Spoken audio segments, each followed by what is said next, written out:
पर भरोसा करना मुश्किल है रिया कपूर। अब से मुझे तुम पर निगरानी और बनानी पड़ेगी। तुम किससे मिलती हो और फोन पर किससे बात करती हो, मुझे सब कुछ जानना है। ये सोचकर आकाश गुस्से में मिंगल कैफे के अंदर चला गया।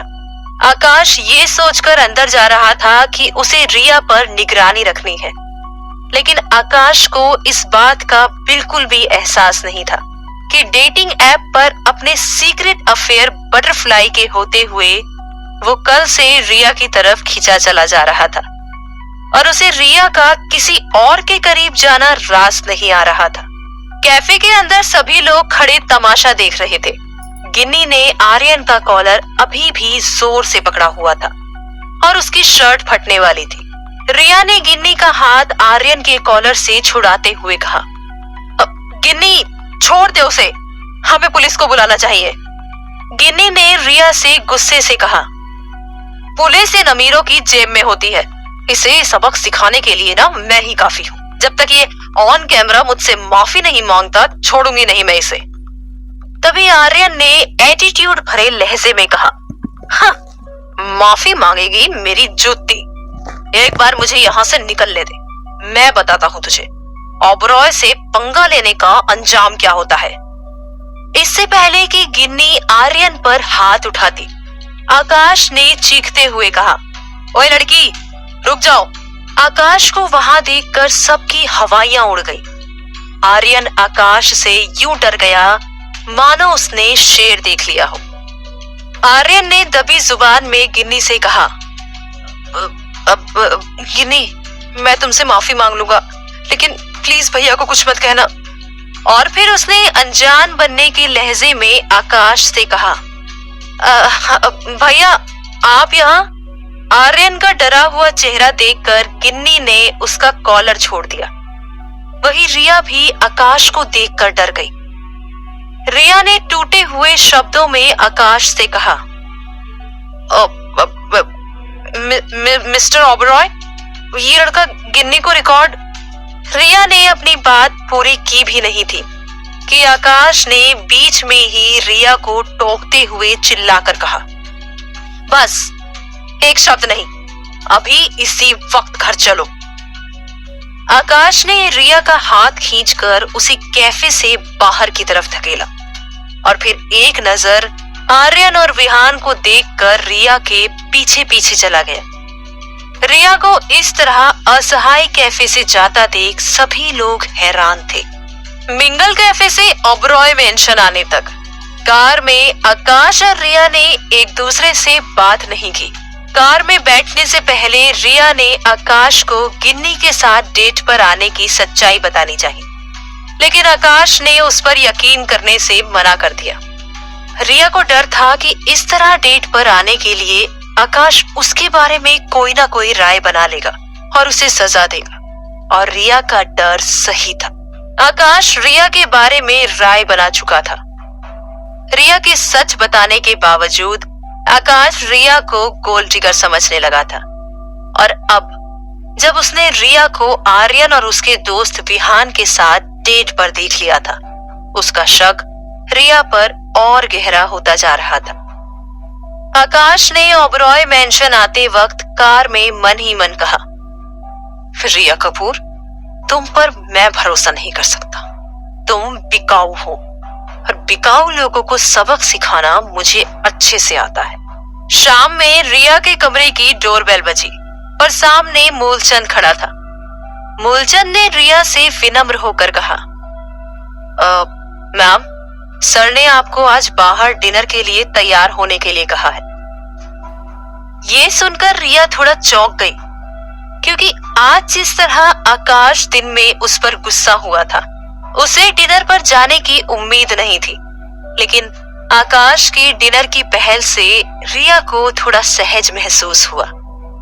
अर्बन रसोई रेस्टोरेंट पहुंचकर रिया आकाश को व्हीलचेयर में रेस्टोरेंट की तरफ लेकर गई, लेकिन तभी गेट पर खड़े स्टाफ ने आकाश के पैरों की तरफ गौर से देखा और फिर स्टाफ ने व्हीलचेयर का रास्ता ब्लॉक करते हुए कहा, अब सर, आप अंदर नहीं जा सकते। हैंडीकैप के लिए डाइनिंग अलाउड नहीं है। अगर स्टाफ ने किसी और वजह से आकाश को रोका होता तो आकाश ऑन द स्पॉट इस रेस्टोरेंट को खरीद चुका होता और स्टाफ को नौकरी से निकलवा चुका होता। लेकिन स्टाफ ने आकाश की दुखती रग पर हाथ रखकर आकाश को शरीर के साथ साथ मन से भी डिसेबल फील करवा दिया। तभी रिया ने चौंकते हुए स्टाफ से कहा, भैया आपका दिमाग तो सही है, आप किसी को डिसेबिलिटी की वजह से डाइनिंग करने से नहीं रोक सकते, हटिए रास्ते से।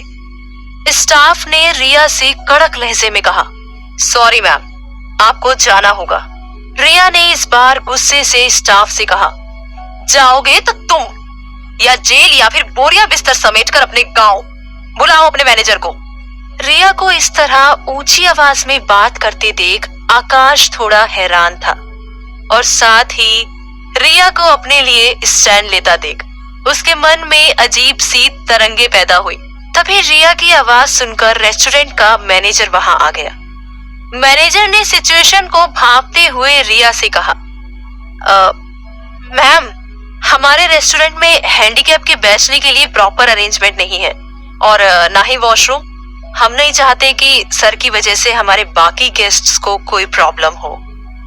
ये सुनकर रिया का पारा गर्म हो गया और उसने गुस्से से कहा, आपके अंदर किसी के लिए कोई हमदर्दी है या फिर डिनर प्लेट बेचने के लालच ने आपको अंधा बना दिया है? मिस्टर ओबरॉय आपके जैसे 1000 रेस्टोरेंट खरीद सकते हैं, लेकिन वो इस वक्त चुप है, जानते हो क्यों? क्योंकि आप उनके साथ भेदभाव करके उनका अपमान कर रहे हैं। और फिर रिया ने अपना फोन निकालते हुए मैनेजर से कहा, रुको, मैं अभी पुलिस को बुलाती हूँ। अब पुलिस ही आपको समझाएगी कि किसी के साथ उसके रंग रूप, कास्ट और लिंग को लेकर भेदभाव करना कानूनन जुर्म है। ये सुनते ही मैनेजर के चेहरे का रंग लाल पड़ गया और उसने रिया को रोकते हुए कहा, मैम रुकिए प्लीज पुलिस को मत बुलाइए, हमसे गलती हो गई। मैं अभी सर के लिए टेबल अरेंज करा देता हूँ, अब आइए प्लीज। इतना कहकर मैनेजर चला गया और रिया आकाश को लेकर मैनेजर के पीछे पीछे चली गई। आकाश ने रिया को देखे बिना सहज होते हुए कहा, थैंक यू रिया कपूर, मेरी सेल्फ रिस्पेक्ट प्रोटेक्ट करने के लिए। रिया ने कंसर्न के साथ आकाश से कहा, मिस्टर ओबरॉय आप क्यों थैंक यू कह रहे हैं? मैं आपसे माफी मांगती हूँ, आपको अपमान सहना पड़ा। वैसे भी आपकी जगह कोई भी होता तो मैं यही करती। रिया से ये सुनते ही आकाश ने मन ही मन सोचा, सही कहा रिया, मेरी जगह कोई भी होता तो तुम यही करती। तुमने भले ही मुझे आम नजरों से देखा, लेकिन मैं तुम्हें यहाँ बहुत खास मकसद से लाया। आकाश और रिया रेस्टोरेंट के अंदर प्राइवेट लाउंज में बैठे डिनर कर रहे थे।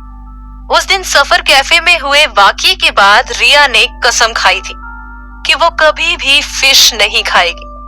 रिया को परेशान करने के मकसद से आकाश ने जानबूझकर जापानीज डिश सुशी ऑर्डर की थी। आकाश ने फोर्क से सुशी खाते हुए रिया से कहा, खा लो, इसमें कांटे नहीं है। रिया ने झूठी मुस्कान के साथ आकाश की तरफ देखा और मन ही मन कहा, अगर मुझे पता होता डिनर में तुम फिश ऑर्डर करोगे, मैं तुम्हारे साथ डिनर के लिए कभी भी नहीं आती मिस्टर ओबरॉय।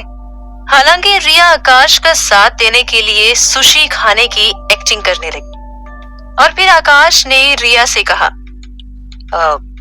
रिया क्या तुम हमारे कंपनी के इन्वेस्टर सुशील खुराना को जानती हो?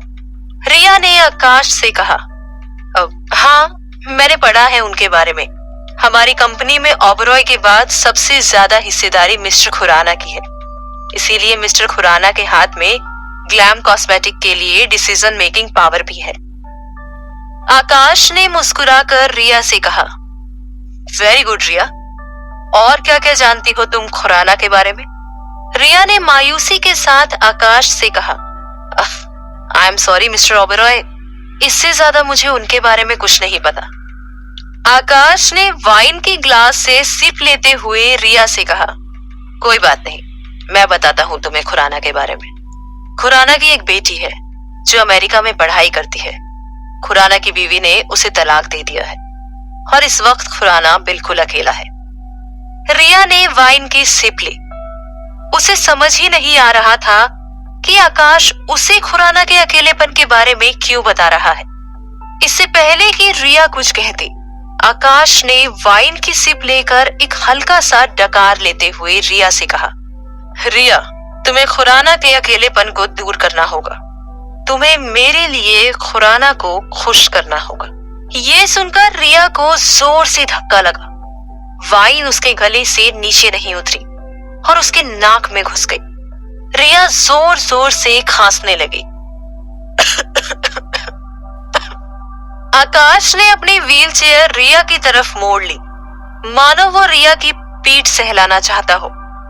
लेकिन आकाश रिया से नजरें फेरकर लाउंज से बाहर की तरफ निकल गया और बाहर निकलने से पहले आकाश ने पीछे मुड़े बिना रिया से कहा, मैं बाहर वेट कर रहा हूं तुम्हारा।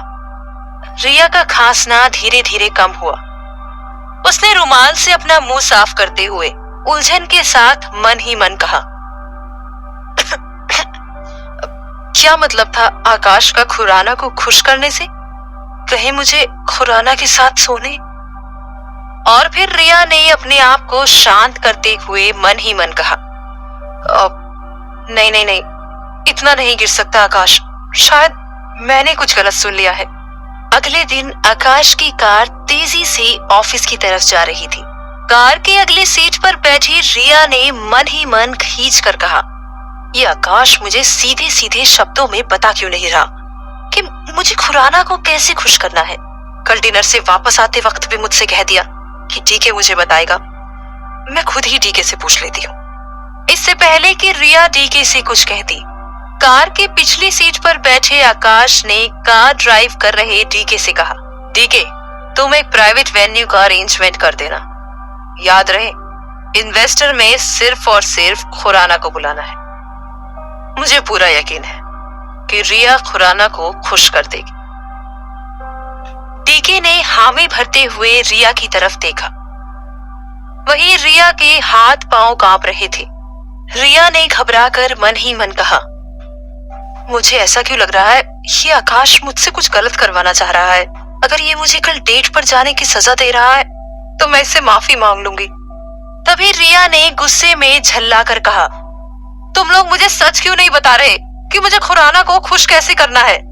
डीके ने सहज होकर रिया से कहा, रिया, आप शांत हो जाइए, मैं ऑफिस चलकर बताता हूँ आपको। आकाश के केबिन के बाहर बैठी रिया बार बार अपने हाथों की उंगलियों को बेचैनी से दबा रही थी। जितनी बार डीके आकाश के ऑफिस के अंदर बाहर जाता, रिया बार बार उसकी तरफ अपने जवाब की उम्मीद में देखती।